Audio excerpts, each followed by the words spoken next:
عصيت والذنب كبير وإني في حزني أسير مقيد. El primero, hablando de nuestra, digamos que nuestra conexión o nuestra, ¿qué término? Nuestra, bueno, sí, la conexión que tenemos con otras religiones.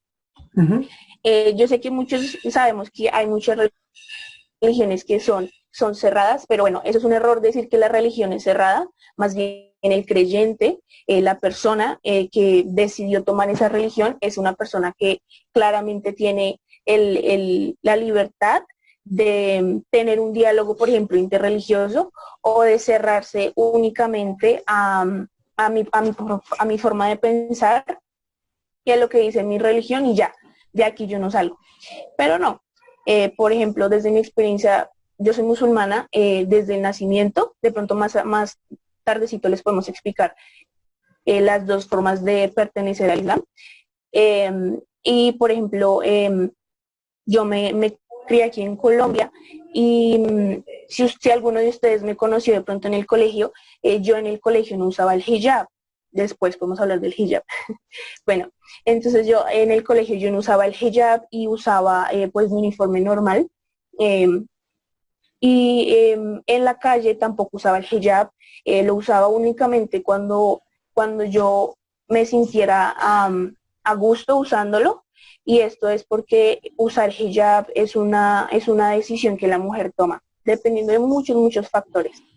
Entonces, por ejemplo, yo me crié en esta sociedad colombiana, digamos, y mi forma de pensar fue siempre esta, fue una mezcla entre mi tradición, mi religión, todo lo que mi papá nos ha transmitido, que es la cultura africana, que también es un mundo totalmente aparte. Entonces yo puedo decir que me desarrollé como en una mezcla, ¿sí? Como todos nos desarrollamos, no solamente yo, pero sí me desarrollé como en una mezcla de cultura, de religión, y saben que fue lo más bonito, que fue siempre un balance. Fue un equilibrio, yo no tuve que ser más musulmana ni menos colombiana, Colombiana. digamos. Exacto, fue todo un balance. Entonces, por ejemplo, teníamos festividades en el colegio. Un ejemplo muy grande, la hora de Semana Santa. La hora de Semana Santa, yo estuve en el IDIC desde tercero y créanme que amo mucho el IDIC, hasta el día de hoy puedo decir que amo el colegio, y desde que yo era pequeña veía la obra y me daba mucha felicidad. Y sí, la obra es una obra centrada en Jesús, en la vida, obra, muerte, resurrección de Jesús. Y sí, más sin embargo, yo como una persona musulmana nunca me vi ofendida o afectada por la obra, más bien le tenía mucho amor. Y cuando llegué a 11 y tuve la oportunidad de participar en la obra, fue maravilloso, de verdad. Ver la obra bueno, desde el público y realizarla fue maravilloso para mí, y nunca eso afectó mi forma de pensar, ni mi forma de ser, ni mi forma de desarrollarme en la sociedad. Entonces, como dice el profe, es esta interreligiosidad. No es que yo tenga que dejar de ser una cosa para poder pertenecer a esta sociedad. No. Y sí, por ejemplo, otro ejemplo que les pongo, los días festivos, cuando es vacaciones de Semana Santa, como yo voy a decir, no, yo tengo que ir al colegio porque es Semana Santa y yo no participo en la Semana Santa? Entonces, no, es eso, es una constante, sí, como que, no sé cómo explicarlo, pero sí, es como un Concesiones, son constante, como concesiones que tú son como haces. concesiones, son como préstamos, es una relación, así, es una Tratos. relación, tratos, eso, exactamente, eso es lo primero. Número uno, ninguna religión aparece porque sí, ¿cierto? Se llama substancialismo a esta creencia que piensa que un grupo de personas, digamos en Colombia, siempre han sido colombianos, desde el principio han sido colombianos, o que el cristianismo siempre ha sido el cristianismo, ¿sí? Un concepto contrario al substancialismo, a este substancialismo de que la gente brotó de la tierra y ahí se quedó y nunca tuvo contacto con otra, es el construccionismo. ¿A qué voy con y por qué lo digo, hija? Porque aquí vemos una mixtura de culturas, ¿cierto? Pensemos a la religión como parte de la cultura. Una mixtura, suena feo, pero no es feo, es una hibridación, ¿no? Es una hibridación porque yo adopto, ¿cierto? Una mezcla porque yo adopto de una cosa, adopto de otra, y ahí voy perfilando mi identidad.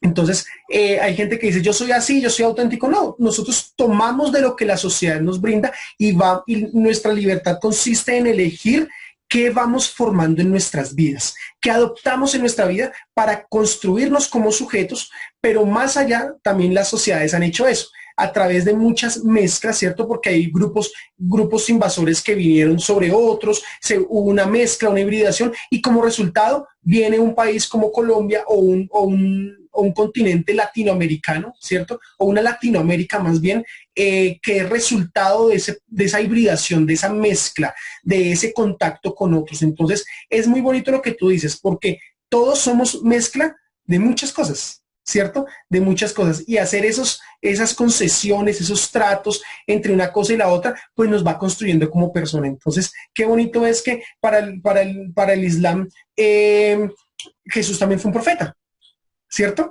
Entonces, digamos que de esa manera tú ves, oiga, estas obras como la de Semana Santa, esta cuestión como los festivos, pues también hacen parte de la cultura y nosotros también, porque quiero decirles a quienes no saben que gracias a los árabes es que se tiene el número cero, ¿sí? Gracias a los árabes es que se tiene una visión de un Dios filosófico, de un Dios racional, de un Dios que se puede, por medio de la experiencia, comprender.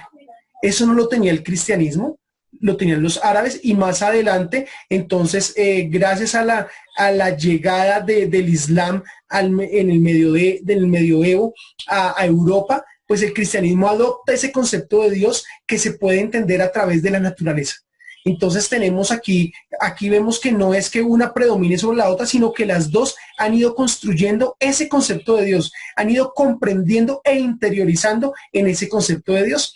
Me gustaría mucho saber esto por tu parte, porque quiero que, ya como haciendo un cambio aquí muy extremo, yo quiero que se quite el estigma, porque sé que no existe el estigma misógino que tiene el Islam, porque se tiene un estigma misógino en el judaísmo, un estigma misógino en el Islam, un estigma misógino en el cristianismo. O sea, toda estructura religiosa es misógina. O sea, se quieren descalificar las religiones porque son misóginas.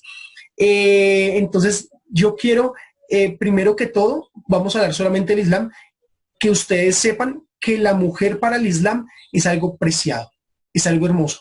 Ojo, eso no quiere decir que tanto en el judaísmo como en el Islam y toda la religión, el cristianismo y todas las religiones, hay grupos extremistas muy pequeños que no comparten esta misma visión liberal, esta misma visión de aceptación a la mujer, pero son muy pequeños, ¿cierto? Son muy pequeños. Y nos quedamos con lo pequeño y no vamos a lo macro, ¿cierto? Porque quiero decirles que el Islam es una religión que predica el amor, que predica la paz. Ustedes dirán, ¿cómo así? Claro que sí. Lo que pasa es que nos han vendido. Los medios de comunicación los medios de comunicación nos venden un imaginario del Islam que es solamente el 2%, ¿cierto? Así como, bueno, ahorita más adelante voy a dar el ejemplo, pero quiero que tú hables desde tu condición como mujer. ¿Tú cómo te sientes? Yo sé que es algo muy lindo como el Islam trata a la mujer. Sí, eso es algo muy, muy importante. Me parece excelente que el profe se los mencione y que lo traten porque es verdad. No se dejen engañar. No todo lo que sale en la televisión, en la radio y en el periódico es cierto. No todos los que usamos hijab, o bueno, todas las que usamos hijab, todas las que usamos niqab, que ya les explico qué es, somos terroristas. No todos andamos con bombas en la maleta. No todo el que usa una bata y una jata en la cabeza, un hombre, y sale corriendo es porque acaba de matar a alguien. Las cosas no son así. Esas son ideas erradas que se nos venden y que las tipifican como parte del Islam. Entonces, nunca se dice los que hicieron este atentado fue este grupo que es una minoría islámica. Nunca se dice eso. Se dice directamente los musulmanes o el Estado Islámico. Esto obviamente hace que la población, que la sociedad tenga miedo, por ejemplo, tenga miedo, sienta repudio. Andar con hijab no es fácil, no es fácil, y más en una sociedad colombiana, no más en una sociedad colombiana, sino en una sociedad colombiana donde a veces creo que no tenemos un pensamiento crítico, no nos tomamos la molestia de decir esto será realmente cierto, sino que bueno, salió en un periódico, entonces yo lo voy a creer.